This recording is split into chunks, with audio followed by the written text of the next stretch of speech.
നെറ്റ്ഫ്ലിക്സിൽ ഇപ്പോൾ ട്രെൻഡായിക്കൊണ്ടിരിക്കുന്ന squid game എല്ലാവരും കണ്ടിട്ടുണ്ടാകും. അത് വെറും കഥ മാത്രമാണെന്ന് നമ്മൾ പലരും ചിന്തിക്കും. പക്ഷെ സമാനമായ രീതിയിൽ സ്ക്വിഡ് ഗെയിമിൽ നടക്കുന്ന സംഭവങ്ങൾ യഥാർത്ഥ ജീവിതത്തിലും നടന്നിട്ടുണ്ട് എന്ന് പറഞ്ഞാൽ നിങ്ങളെ കൊണ്ട് വിശ്വസിക്കാൻ സാധിക്കുമോ? അതെ, സൗത്ത് കൊറിയയിൽ ഈ സ്ക്വിഡ് ഗെയിം പോലുള്ള യഥാർത്ഥ സംഭവം നടന്നിട്ടുണ്ട്. ആ ക്രൂരമായ യഥാർത്ഥ അനുഭവങ്ങളെക്കുറിച്ചാണ് ഈ വീഡിയോയിലൂടെ നമ്മൾ അറിയാൻ പോകുന്നത്.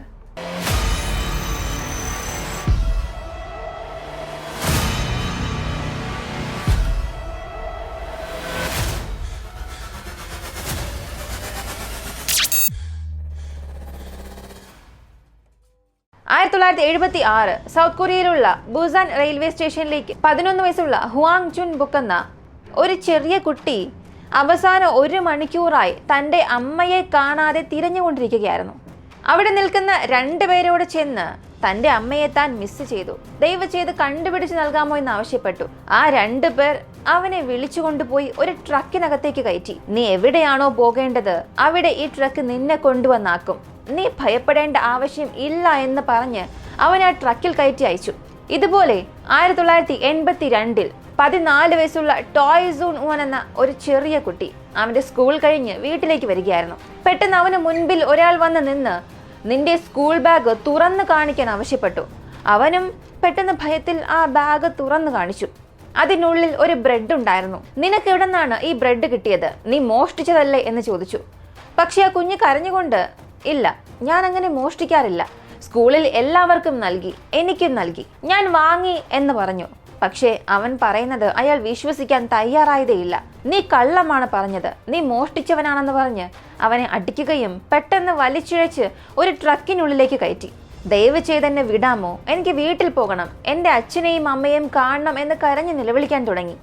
എന്നാൽ ആ ട്രക്ക് അവനെയും കൊണ്ട് അവിടെ നിന്നും പോയി.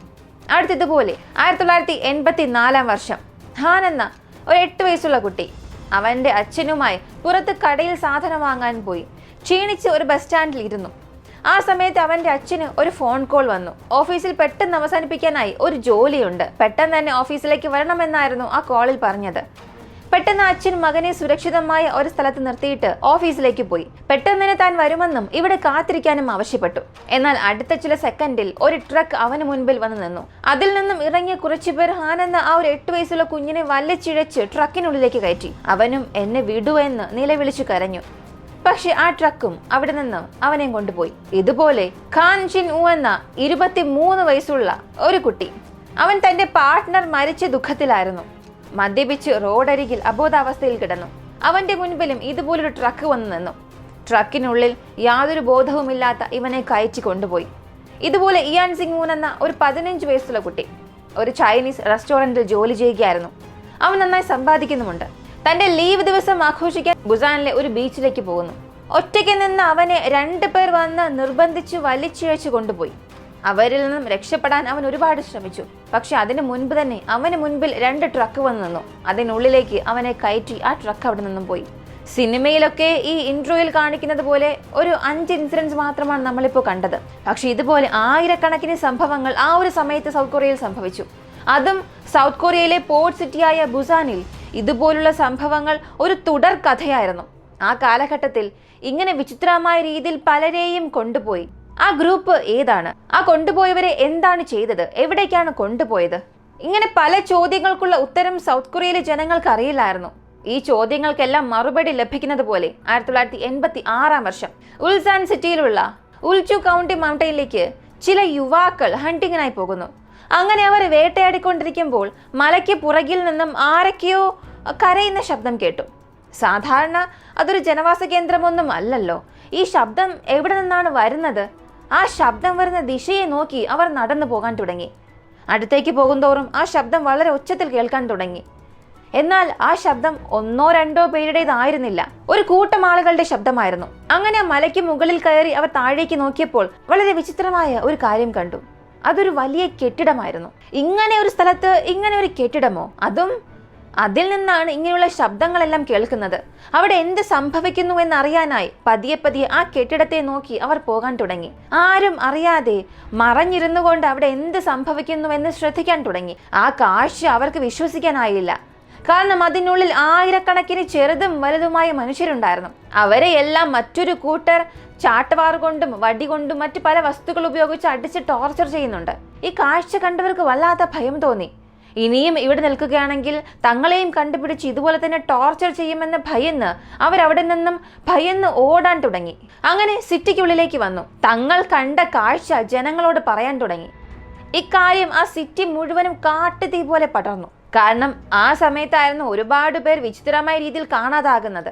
ആ ഒരു സമയത്ത് ഇവർ ഇങ്ങനെ ഒരു കാഴ്ച കണ്ടു എന്നുണ്ടെങ്കിൽ തീർച്ചയായും ഇതെല്ലാവരെയും ഭയപ്പെടുത്തും. അങ്ങനെ ഈ ഒരു സംഭവം ആ സിറ്റിയിലെ ഒരു പ്രോസിക്യൂട്ടറുടെ കാതുകളിൽ എത്തുന്നു. അദ്ദേഹത്തിന്റെ പേര് കിങ് ഗോൺവൂൺ.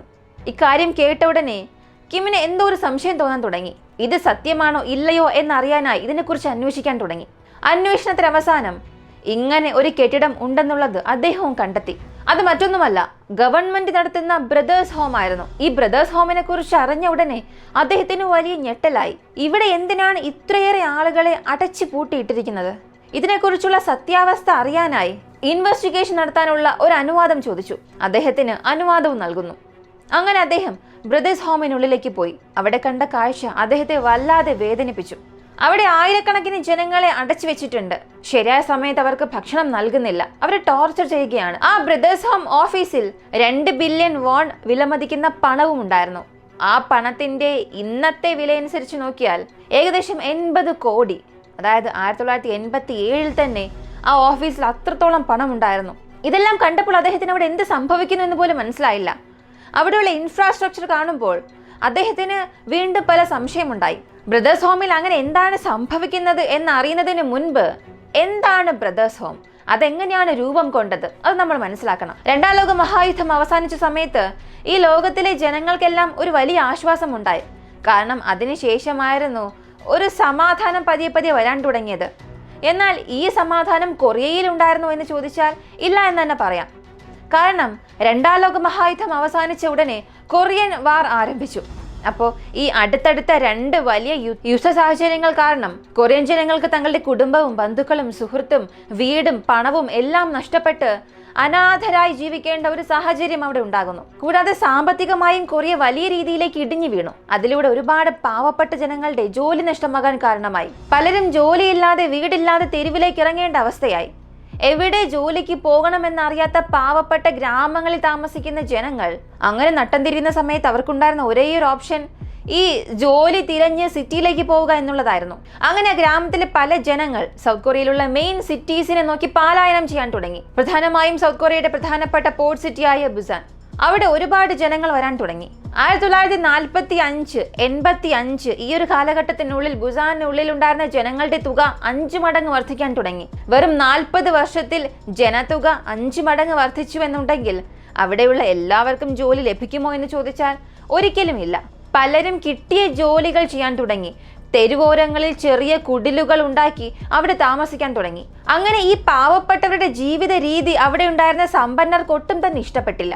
എന്തെങ്കിലും ഒരു കാരണമുണ്ടാക്കി ഈ ജനങ്ങളെ ആ സിറ്റിയിൽ നിന്നും പുറത്താക്കണമെന്ന് സമ്പന്നർ പദ്ധതിയിടാൻ തുടങ്ങി. എന്നാൽ എത്ര തന്നെ ശ്രമിച്ചിട്ടും അതൊന്നും അവരെ കൊണ്ട് ചെയ്യാൻ സാധിച്ചില്ല.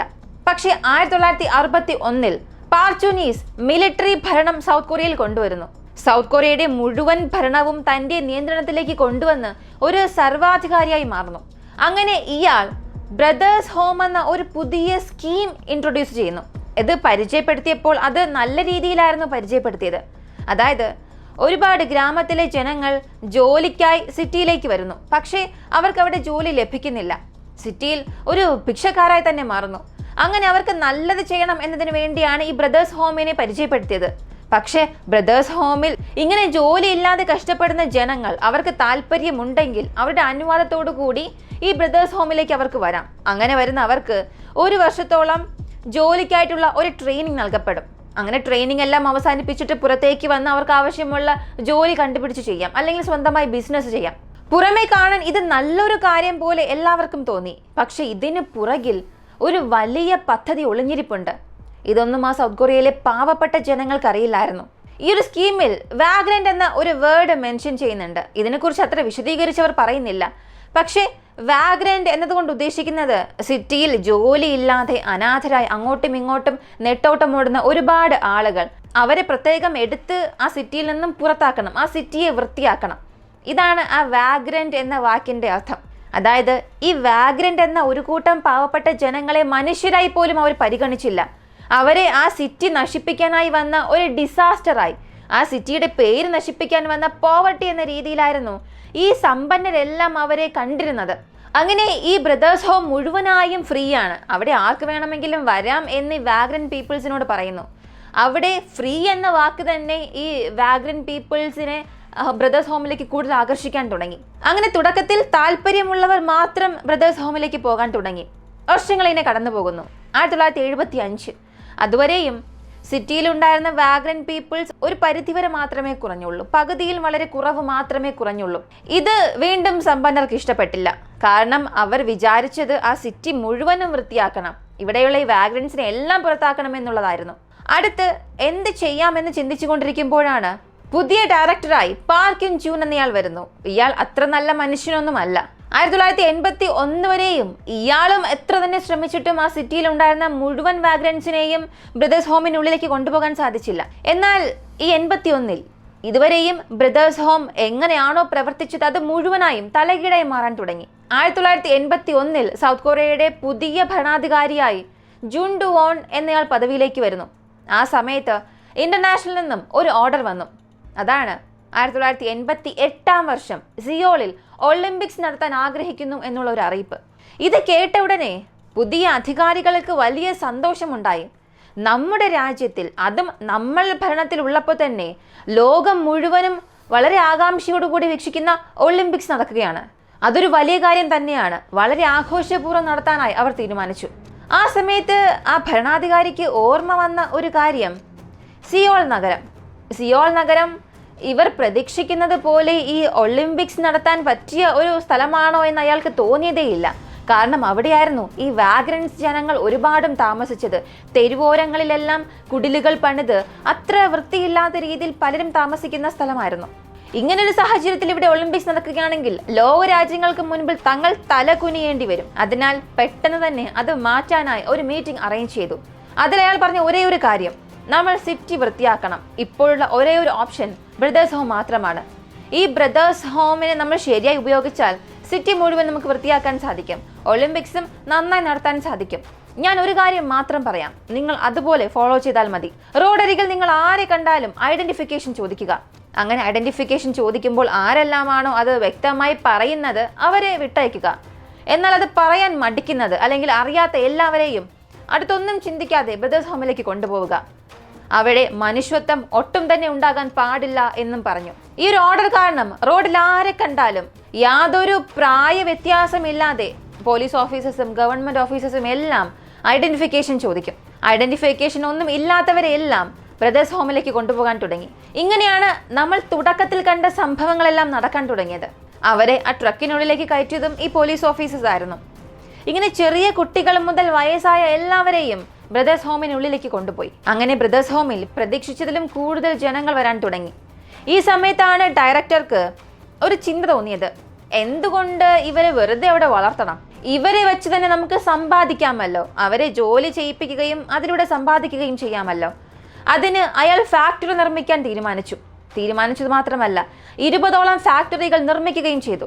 നിർമ്മിച്ച ഫാക്ടറിയിൽ ഇവരെയെല്ലാം ജോലിക്ക് അയച്ചു. അങ്ങനെ ജോലി ചെയ്യുമ്പോൾ പുതിയൊരു ഓഫറും അറിയിച്ചു. ഇതിനകം ബ്രദേഴ്സ് ഹോമിലുള്ള ആളുകളെ ഒന്നും ജോലിക്ക് തികയുന്നില്ല. ഈ 20 ഫാക്ടറിയിലും ജോലി ചെയ്യാൻ ഇവർ തികയുന്നില്ല. അതുകൊണ്ട് പുതിയ ആളുകളെ പുറത്തു നിന്നും വീണ്ടും അകത്തേക്ക് കൊണ്ടുവരേണ്ടതുണ്ട്.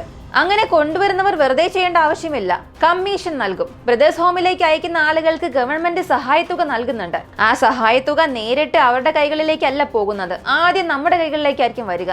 നമ്മൾ നൽകിയാൽ മാത്രമേ അത് ജനങ്ങളിലേക്ക് പോവുകയുള്ളൂ. അങ്ങനെ ആ ഒരു തുക എൻ്റെ കയ്യിലായിരിക്കും ആദ്യം വരിക. നിങ്ങൾ പുതിയ ആളുകളെ പുറത്തു നിന്നും അകത്തേക്ക് കൊണ്ടുവന്നാൽ ആ ലഭിക്കുന്ന തുകയിൽ നിന്നും ഒരു ചെറിയ എമൗണ്ട് നിങ്ങൾക്ക് കമ്മീഷനായി നൽകും.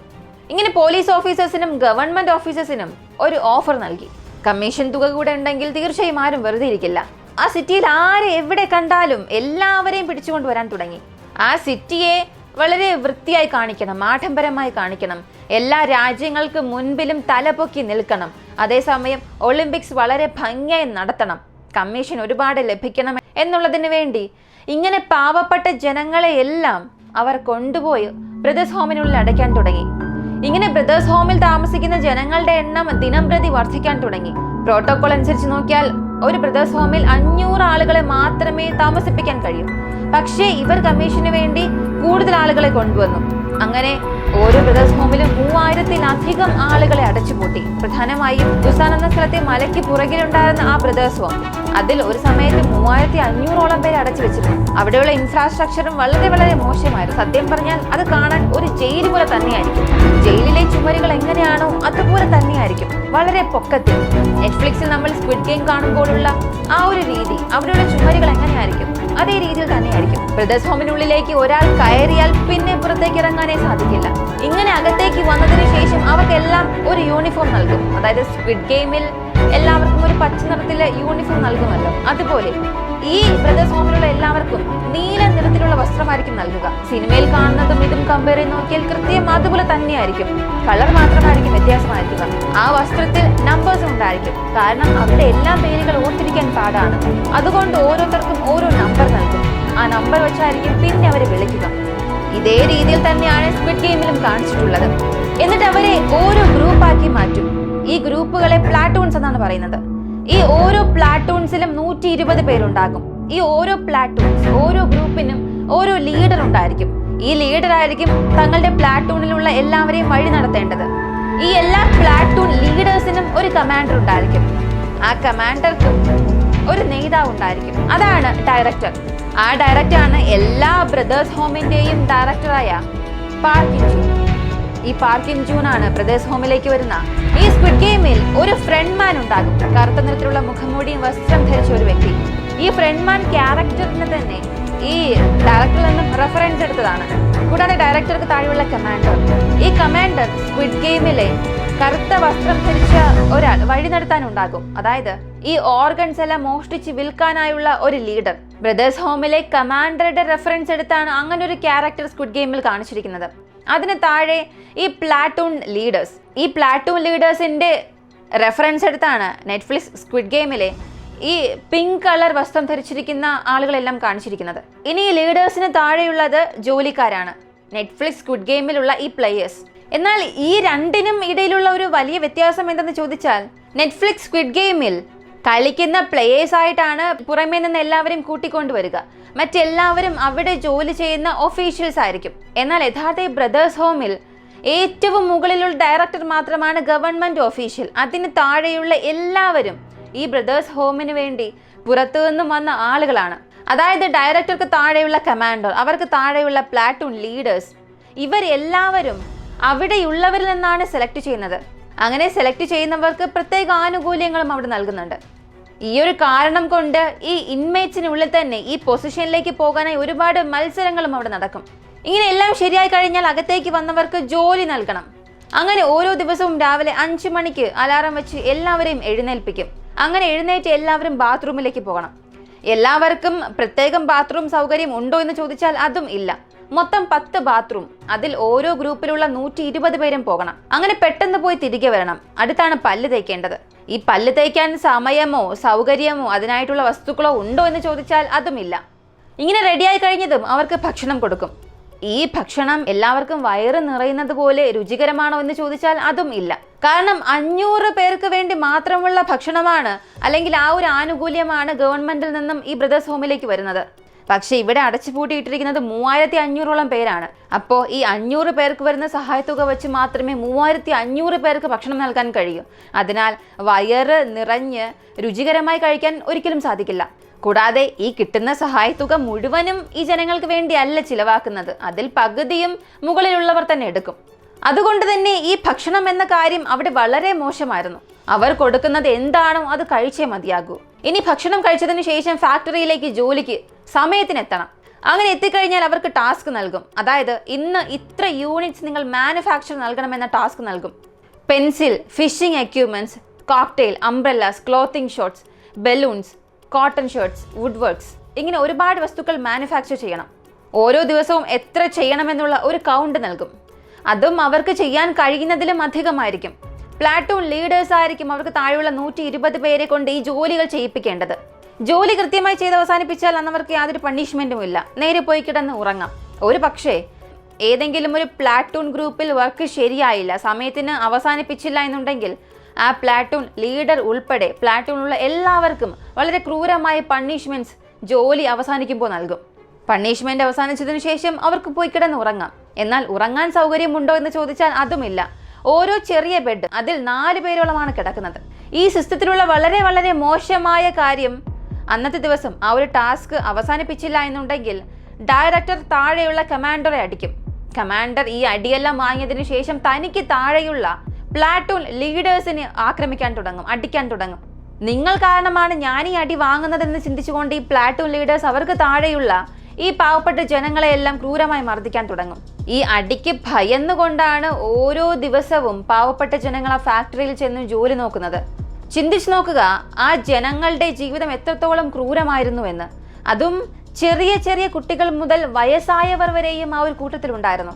ജോലി ചെയ്തില്ലെങ്കിൽ ചെറിയ കുട്ടികളെന്ന് പോലും നോക്കാതെ, യാതൊരു ഭാവ വ്യത്യാസവും ഇല്ലാതെ, പ്രായ വ്യത്യാസവും ഇല്ലാതെയായിരുന്നു എല്ലാവരെയും അടിച്ചു മർദ്ദിച്ചിരുന്നത്. ഇനി ഈ പ്ലാറ്റൂൺ ലീഡർ പൊസിഷനിലേക്ക് വളരെ പെട്ടെന്ന് ഒരാളെ അങ്ങനെ എത്തിക്കാൻ സാധിക്കില്ല. അതിന് സെലക്ട് ചെയ്യുന്നതിന് ചില ക്രൂരമായ പ്രോസസ്സുകളും നടത്തും. ആ പ്രോസസ്സിൽ ഓരോ ഗ്രൂപ്പിലുള്ള 120 പേർ, അതിൽ ആരെല്ലാമാണോ വളരെ സ്ട്രോങ് എന്ന് ചിന്തിക്കുന്നത് അവരെ മാത്രം പ്രത്യേകം വിളിച്ച് അവർക്കുള്ളിൽ ഫൈറ്റ് ചെയ്യാൻ ആവശ്യപ്പെടും. ആ ഫൈറ്റിൽ ആരാണോ വിജയിച്ച് ഫസ്റ്റ് വരുന്നത് അവരായിരിക്കും ലീഡറെ ആക്കുക. ഒരാളെ ക്രൂരമായി മർദ്ദിച്ച് വീഴ്ത്തിയിട്ട് ലീഡർ പൊസിഷനിലേക്ക് വരുന്ന വ്യക്തിയുടെ സ്വഭാവവും അയാളുടെ പെരുമാറ്റവും എത്രത്തോളം ക്രൂരമായിരിക്കുമെന്ന് ചിന്തിച്ചു നോക്കുക. അയാൾ തനിക്ക് താഴെയുള്ള ഈ ഒരു ജനങ്ങളെ എങ്ങനെ ട്രീറ്റ് ചെയ്യുമെന്നുള്ളതും നിങ്ങൾ ചിന്തിക്കുക. ഇത് കൂടാതെ സ്ക്വിഡ് ഗെയിം ഫസ്റ്റ് സീരീസിൽ എലൈറ്റ് പീപ്പിൾസ് എല്ലാം ഗെയിം കളിക്കുന്നത് കണ്ടുകൊണ്ടിരിക്കുന്ന സീൻസ് ഒക്കെ കാണിക്കും. അതുപോലെ ഈ റിയൽ ലൈഫ് സ്ക്വിഡ് ഗെയിമിലും ഡയറക്റ്റ് ഈ പുറം നാടുകളിൽ നിന്നും ഫോറിൻ ക്ലയൻസിനെ വിളിച്ചു കൊണ്ടുവരും. ഈ ബ്രദേഴ്സ് ഹോമിലുള്ള വളരെ സുന്ദരിയായ പെൺകുട്ടികളെ കാണിച്ചു കൊടുക്കും. ഇഷ്ടപ്പെടുന്ന പെൺകുട്ടികളെ വിലയ്ക്ക് വിൽക്കുകയും ചെയ്യും. അതായത് ഇല്ലീഗലായി അവിടെ ഒരു അഡോപ്ഷൻ തന്നെ നടക്കുന്നുണ്ട്. കൂടാതെ ഈ പ്ലാറ്റൂൺ ലീഡേഴ്സ്, കമാൻഡോസ്, ഡയറക്ടർ ഇവർക്കെല്ലാം സമയം പോകണമെന്നുള്ളതിന് വേണ്ടി എല്ലാ ദിവസവും രാത്രി ചില ഗെയിംസ് അവിടെ നടത്തും. ഇങ്ങനെ ആ ഇൻമേറ്റ്സിനിടയിൽ നടത്തുന്ന ഗെയിംസുകളും വളരെ ക്രൂരമായിരിക്കും. അതിൽ ഒരുപാട് പേർക്ക് പരിക്കുകളും സംഭവിക്കും, ചിലർ മരിക്കുകയും ചെയ്യും. ഇങ്ങനെ റിയൽ ലൈഫിൽ നടക്കുന്ന ഈ ഒരു ഗെയിംസിനെ എല്ലാം റെഫറൻസ് ആയിട്ടാണ് സ്ക്വിഡ് ഗെയിമിൽ ഗെയിംസ് തന്നെ കാണിച്ചിരിക്കുന്നത്. ഇനി ഈ രാവിലെ നടക്കുന്ന ക്രൂരതകളെല്ലാം അവസാനിപ്പിച്ചിട്ട് രാത്രിയെങ്കിലും സമാധാനമായി ഉറങ്ങാൻ കഴിയുമോ എന്ന് ചോദിച്ചാൽ അതും ഇല്ല. ഉറങ്ങാനായി ലൈറ്റ് ഓഫായി കഴിഞ്ഞാൽ പിന്നെ അവിടെ അബ്യൂസ് ആണ് സംഭവിക്കുന്നത്. അതും പെൺകുട്ടികൾക്ക് നേരെ മാത്രമല്ല, പുരുഷന്മാർക്കും അത് തന്നെയാണ്. ഈ ലൈറ്റ് ഓഫ് ആകുമ്പോൾ നടക്കുന്ന വയലൻസിനെയാണ് സ്ക്വിഡ് ഗെയിമിലും കാണിച്ചിരിക്കുന്നത്. ഇനി ഇത്രയേറെ മർദ്ദനമേൽക്കുമ്പോൾ തീർച്ചയായും അവർക്ക് ശരീരവേദന ഉണ്ടാകും. അങ്ങനെ ശരീരവേദനയുണ്ട്, പെയിൻ കില്ലർ വേണമെന്ന് ആവശ്യപ്പെടുന്നവർക്ക് അത് നൽകാനായി കമാൻഡർ ലീഡറോട് പറയും. അങ്ങനെ ലീഡറുടെ പക്കൽ വരുന്ന ആളുകൾക്ക് നൽകുന്നത് ഈ പെയിൻ കില്ലർ ആയിരിക്കില്ല, അതിന് പകരം സൈക്കാട്രിക് മരുന്നായിരിക്കും നൽകുക. ആ മരുന്ന് കഴിച്ചാൽ സ്വബോധം തന്നെ നഷ്ടമായി ഭ്രാന്തെന്ന ഒരവസ്ഥയിലേക്ക് എത്തും. ഇനി അങ്ങനെ ഭ്രാന്തായി മാറിക്കഴിഞ്ഞാൽ നമ്മൾ പറയുന്നത് എന്തും അവസാനിക്കും. തിരിച്ചിങ്ങോട്ടേക്ക് ചോദ്യങ്ങളൊന്നും ചോദിക്കില്ല. ഇതിനു വേണ്ടിയാണ് ഇങ്ങനെ ഒരു മരുന്ന് നൽകുന്നത്. ഇനി ആ ഫാക്ടറിയിൽ ജോലി ചെയ്യുന്നതിന് വേണ്ടി മാത്രമല്ല, ചില ഫാക്ടറികൾ പണിയുന്നതിനും ഇവരെയാണ് ഉപയോഗിച്ചത്. ഇനി ഇതിനൊക്കെ ഇവർക്ക് ശമ്പളം നൽകുമോ എന്ന് ചോദിച്ചാൽ അതുമില്ല. താമസിക്കാൻ സ്ഥലം തരുന്നുണ്ട്, ഭക്ഷണം നൽകുന്നുണ്ട്, ജോലി പഠിപ്പിക്കുന്നുണ്ട്. ഇനി എന്തിന് ശമ്പളം? ഇങ്ങനെ എന്തിനു വേണ്ടിയാണോ ഈ ബ്രദേഴ്സ് ഹോം എന്ന സ്കീം ഉടലെടുത്തത്, അതിനെ ഇവർ മറ്റൊരു രീതിയിലേക്ക് മാറ്റി. ഇതിൽ ആ ഡയറക്ടർ ചെയ്ത പല കാര്യങ്ങളാണ് വളരെ ക്രൂരമായതും പ്രധാനപ്പെട്ടതായതും. അയാൾക്ക് ഇൻമേറ്റ്സിൽ ആരെയൊക്കെയാണോ ഇഷ്ടമില്ലാത്തത് അവരെയൊക്കെ മറ്റൊന്നും ചിന്തിക്കാതെ വെടിവെച്ച് കൊല്ലും. അതായത് സ്ക്വിഡ് ഗെയിമിൽ എങ്ങനെയാണോ ഗെയിമിൽ പരാജയപ്പെടുന്നവരെ വെടിവെച്ച് കൊല്ലുന്നത്, അതുപോലെ ഇവിടെ ഡയറക്ടർക്ക് ഒരാൾ ഇഷ്ടപ്പെട്ടില്ലെന്നുണ്ടെങ്കിൽ ഒന്നും ചിന്തിക്കാതെ വെടിവെച്ച് കൊല്ലും. ഇങ്ങനെ ഏകദേശം 500-ലധികം പേരെ അയാൾ വെടിവെച്ച് തന്നെ കൊന്നിട്ടുണ്ട്. എന്നാൽ അതൊക്കെ ചെയ്യുന്നത് ഈ ഡയറക്ടർ മാത്രമാണോ എന്ന് ചോദിച്ചാൽ ഇല്ല. ചില സമയങ്ങളിൽ കമാൻഡറും ചെയ്യും, ചില സമയങ്ങളിൽ പ്ലാറ്റൂൺ ലീഡേഴ്സും ചെയ്യും. അങ്ങനെ മരിച്ച ബോഡീസിനെ എല്ലാം അവിടെ തന്നെ കുഴിച്ചിടും. ഒരു പക്ഷേ മരിച്ചിട്ടില്ല, ജീവന് വേണ്ടി പിടയുകയാണ് എന്നുണ്ടെങ്കിൽ അവരുടെ ഓർഗൻസ് എടുത്ത് ഇല്ലീഗലായി വിൽക്കുകയും ചെയ്യും. ഇതാണ് സ്ക്വിഡ് ഗെയിമിലും വ്യക്തമായി കാണിച്ചിരിക്കുന്നത്. ഇതൊക്കെ കൊണ്ടാണ് ഇതൊരു റിയൽ ലൈഫ് സ്ക്വിഡ് ഗെയിം ആണെന്ന് ലോകം തന്നെ പറയാൻ കാരണം. എന്നാൽ ഇതെല്ലാം ഈ പാർക്ക് യുൻ ജൂൻ മാത്രമാണോ ചെയ്തതെന്ന് ചോദിച്ചാൽ അങ്ങനെയും അല്ല. ഗവൺമെന്റിന്റെ സഹായത്തോടു കൂടിയാണ് ഇവയെല്ലാം നടന്നത്. മാത്രമല്ല, ഈ ഫാക്ടറിയിൽ നിന്ന് വരുന്ന പണത്തിന്റെ ആ വരുമാനത്തിന്റെ പകുതിയും ഗവൺമെന്റിലേക്കാണ് പോകുന്നത്. ഇങ്ങനെ ഈ ബ്രദേഴ്സ് ഹോമിൽ നടന്ന ഈ അതിക്രൂരമായ കാര്യങ്ങളെല്ലാം പ്രോസിക്യൂട്ടർ അറിയുന്നു. അദ്ദേഹം ആ ബ്രദേഴ്സ് ഹോം ഇൻവെസ്റ്റിഗേഷൻ ചെയ്യുമ്പോൾ മനസ്സിലായി. അങ്ങനെ കണ്ടുപിടിച്ചതും നാട് മുഴുവനും ഇതിന് പല എതിർപ്പുകൾ വരാൻ തുടങ്ങി. എത്ര തന്നെ എതിർപ്പുകൾ വന്നാലും ഗവൺമെന്റിനെ എതിർത്തുകൊണ്ട് ആർക്കും യുദ്ധം ചെയ്യാൻ സാധിക്കില്ല. ഈ ഡയറക്ടർക്കും അളവിലധികം പണമുണ്ടായിരുന്നു. അതുകൊണ്ട് തന്നെ നിയമത്തിന് തന്നെ വിലയ്ക്ക് വാങ്ങുകയും അയാൾക്ക് വരേണ്ട ശിക്ഷയെ കുറയ്ക്കുകയും ചെയ്തു. എല്ലാവരും കരുതിയത് ഇയാൾക്ക് പരമാവധി ശിക്ഷ തന്നെ ലഭിക്കും, ഒരുപാട് ഫൈൻ വരുമെന്നും പ്രതീക്ഷിച്ചു. പക്ഷെ ഇയാൾ ഗവൺമെന്റിന്റെ സപ്പോർട്ടോടുകൂടി ഇതെല്ലാം ചെയ്തതുകൊണ്ട് ഡയറക്ടർക്ക് യാതൊരു ഫൈനും ഇല്ലാതെ വെറും 2 വർഷം മാത്രമാണ് ജയിൽ ശിക്ഷ ലഭിച്ചത്. പക്ഷെ പകരം ഈ ബ്രദേഴ്സ് ഹോമിൽ അത്രയും വർഷം ഈ കഷ്ടപ്പാടുകളെല്ലാം അനുഭവിച്ച് മർദ്ദനമേറ്റ് കഷ്ടപ്പെട്ടവർക്ക് എന്തെങ്കിലും ലഭിച്ചോ? പണം ലഭിച്ചോ? അവർക്ക് സഹായം ലഭിച്ചോ? ആനുകൂല്യങ്ങൾ ലഭിച്ചോ എന്ന് ചോദിച്ചാൽ ഒന്നും തന്നെ നൽകിയിട്ടില്ല.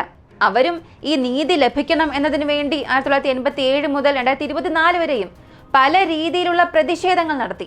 എന്നാൽ ഈ പ്രതിഷേധങ്ങളെല്ലാം നടത്തിയിട്ടും ഗവൺമെന്റ് ഈ ഒരു കേസ് വാപ്പസ് വാങ്ങാൻ ആവശ്യപ്പെട്ടു എന്നതല്ലാതെ അവർക്ക് നീതിയും ലഭിച്ചില്ല, അവർക്ക് ആവശ്യമായ ധനസഹായവും നൽകിയില്ല. അങ്ങനെ 2022 വർഷം South Korean truth and reconciliation commission രൂപീകരിച്ചു. അവർ ഇൻവെസ്റ്റിഗേഷൻ ചെയ്തതിലാണ് ഇത്രയേറെ സത്യങ്ങൾ പുറത്തു വന്നത്.